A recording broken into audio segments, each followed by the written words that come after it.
Thank you. The Honourable the Member for Placentia West Bellevue.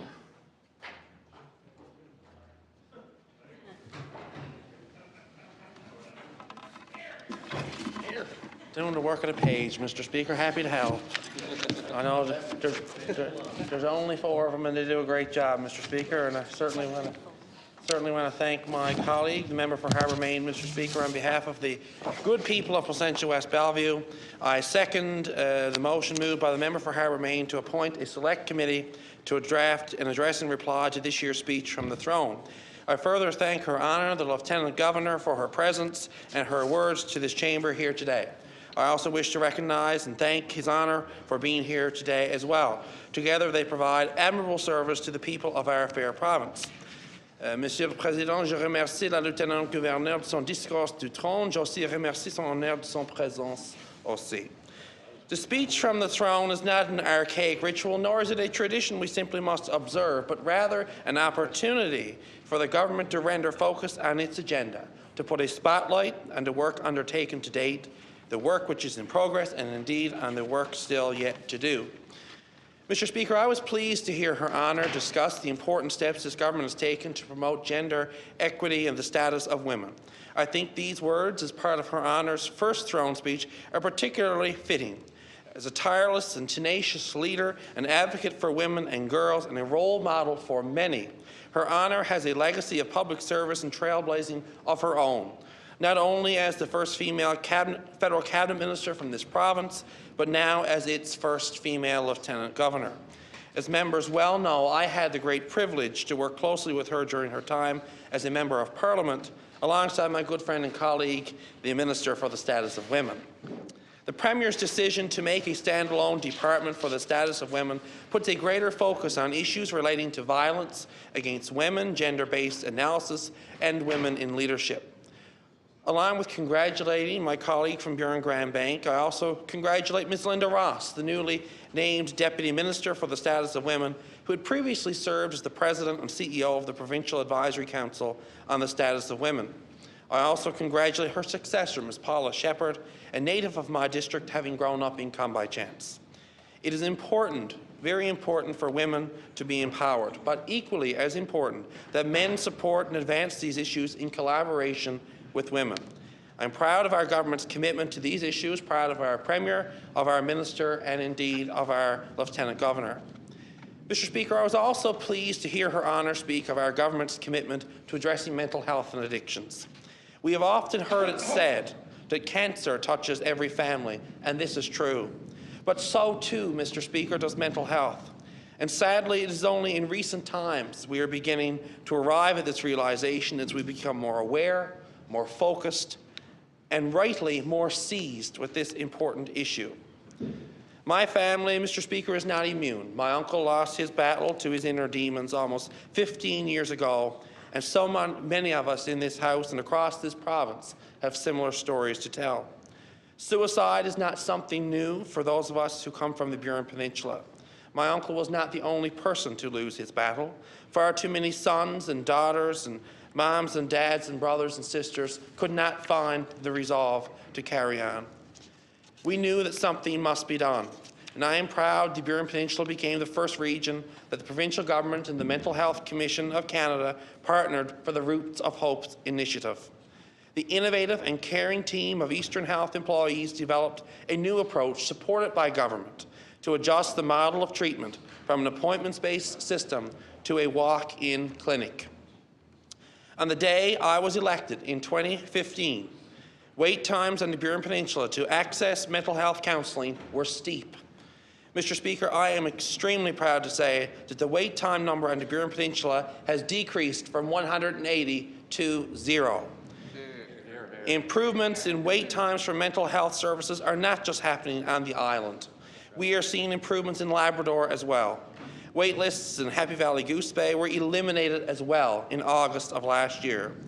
Gone is the lengthy waitlist system, replaced by counselling offered on a walk-in basis. Our people deserve immediate treatment, and they are getting it.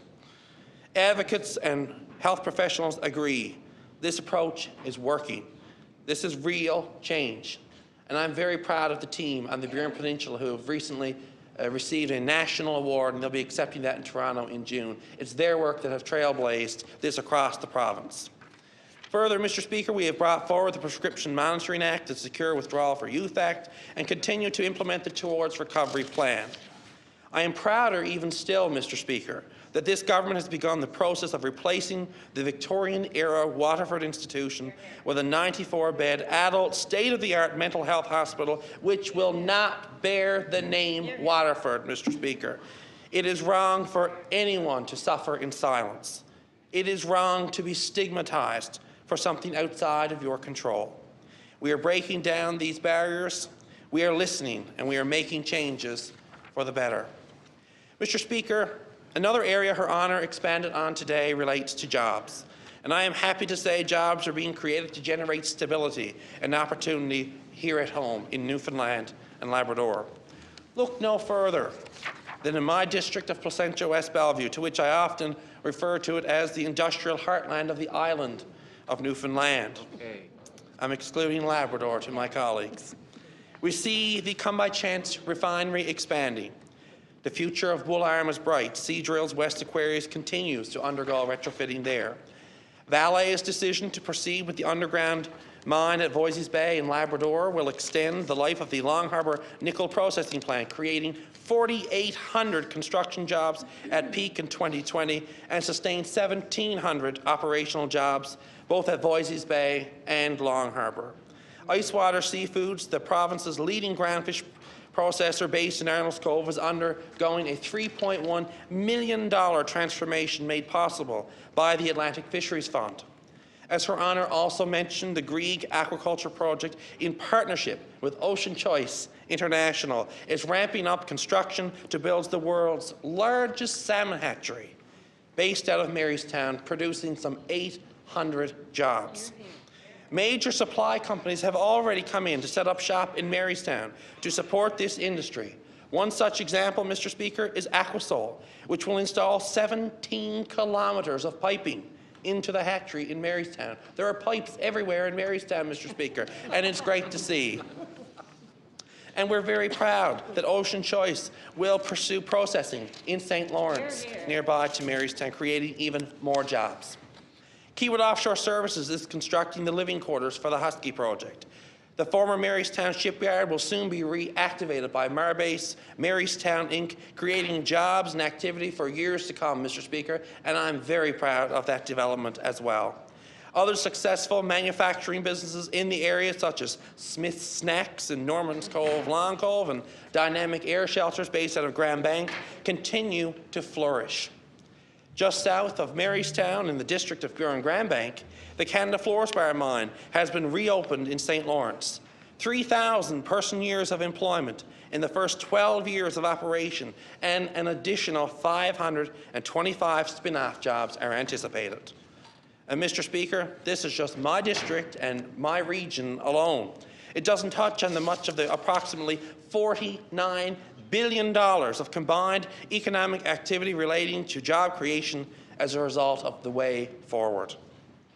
Through infrastructure investments, we are creating 5,300 person-years of employment annually. The West Right Rose extension being constructed at Argentia, with its living quarters being constructed at Marystown, has created 5,000 person-years of employment. Equinor's Bay du Nord project will generate approximately 11,000 person-years of employment. Further, Mr. Speaker, the technology sector is blossoming. PAL Aerospace, 150 person-years of employment over 5 years. Blue Drop, up to 50 new jobs. S&P Data, up to 500 jobs. Quorum, up to 24 new jobs. Mr. Speaker, you get the picture. This is progress. Jobs are being created here in Newfoundland and Labrador. And this doesn't even touch on the amazing work happening in the arts, cultural and tourism sectors. Just this year, the provincial tourism ad featured many communities on the Burin Peninsula, such as the iconic and picturesque Parker's Cove. The video is approaching nearly 700,000 views in the first few months on our tourism YouTube channel. And of course, Mr. Speaker, the fishery remains successful, as it should be, because it's the reason why so many of us settled here, the essence of so many communities, and the backbone of our rural economy. Mr. Speaker, as I've just noted, we have seen major progress. That is not to say we do not face challenge. That is not to say there is not work still left to do. Despite the challenging fiscal circumstances this government inherited, we have increased the seniors' benefit to better assist seniors to live comfortably at home. We have created the Newfoundland and Labrador Income Supplement to assist low-income families, seniors, and persons with disabilities. We've brought forward measures to support first responders, presumptive cancer coverage for firefighters, presumptive PTSD coverage for the workplace, and a tax credit for search and rescue volunteers. We have maintained strong support of our fishery, standing up to Ottawa and standing up when required on issues of importance to our harvesting and processing sectors. While there has been much progress, there indeed have been challenges. But Newfoundlanders and Labradorians are not immune from challenge, Mr. Speaker. We have suffered through tragedy, we have overcome adversity, but we have always persevered. We have never lacked the courage to stand up for our freedom or pursue a living for our families. If the courage of members of the Royal Newfoundland Regiment at the Battle of Beaumont Hamel didn't prove this, future significant historical events certainly would. Events which would alter our psyche, change our outlook, and cause us to never lose our vigilance.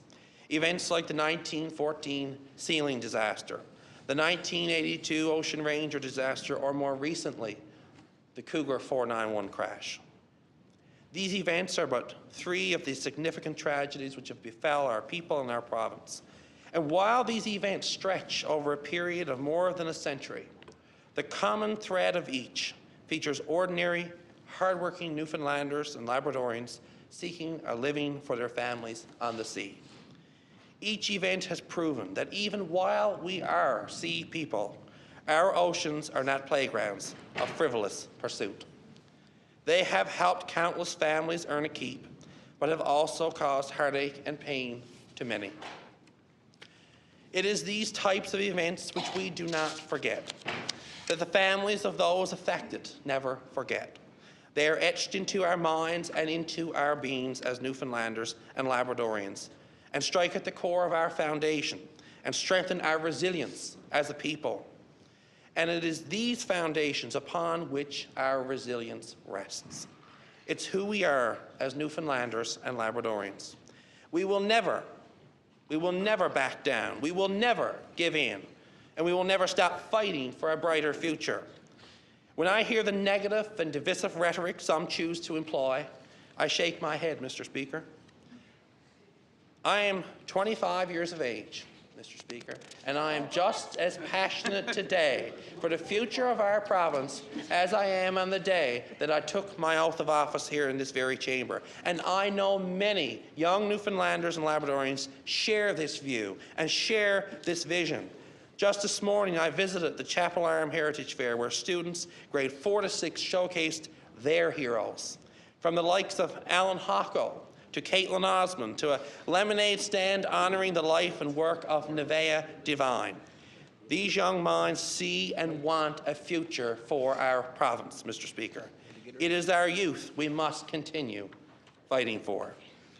And we must all pull on the same oar, Mr. Speaker, because a high tide floats all boats. Those who choose to prey on the politics of fear and division have no place in public discourse. Let us disagree with one another. Let us engage in policy debates and disagreements.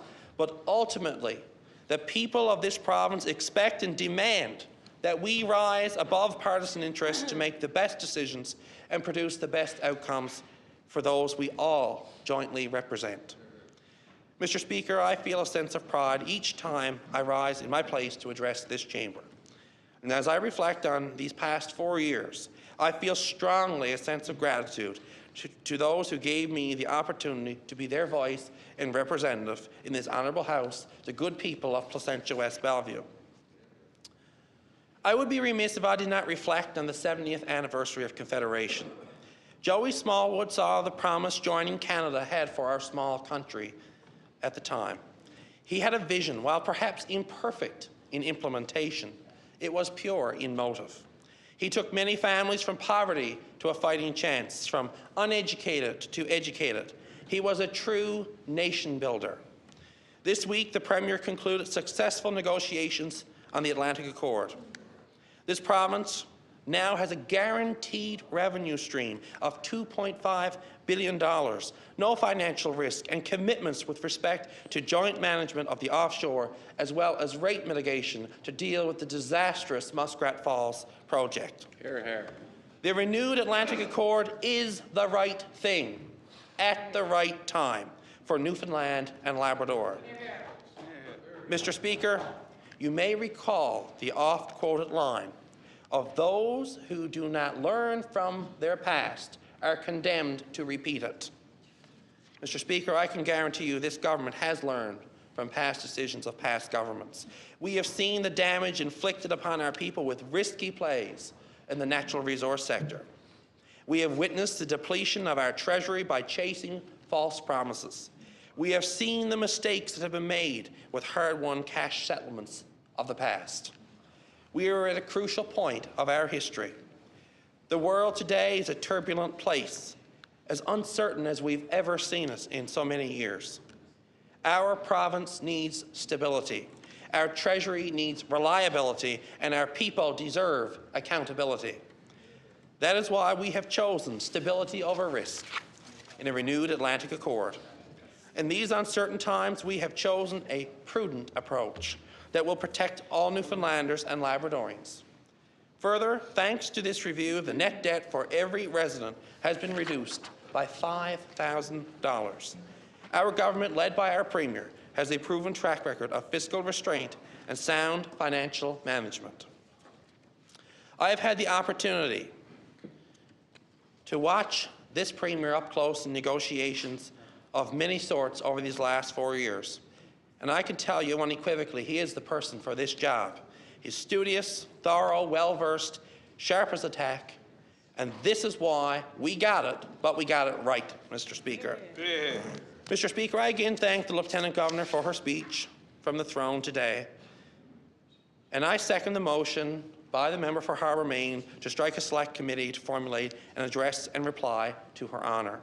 In conclusion, I reflect on the tremendous progress the Premier and our government have made in fostering partnership and productivity. Potential has evolved to progress. Results have been realized. Mr. Speaker, this is not, as some may call it, razzle-dazzle. It is called good governance. It's called getting the job done and delivering for Newfoundlanders and Labradorians. And Mr. Speaker, amongst all of this, I'm very proud to say the flags are still flying high in this province.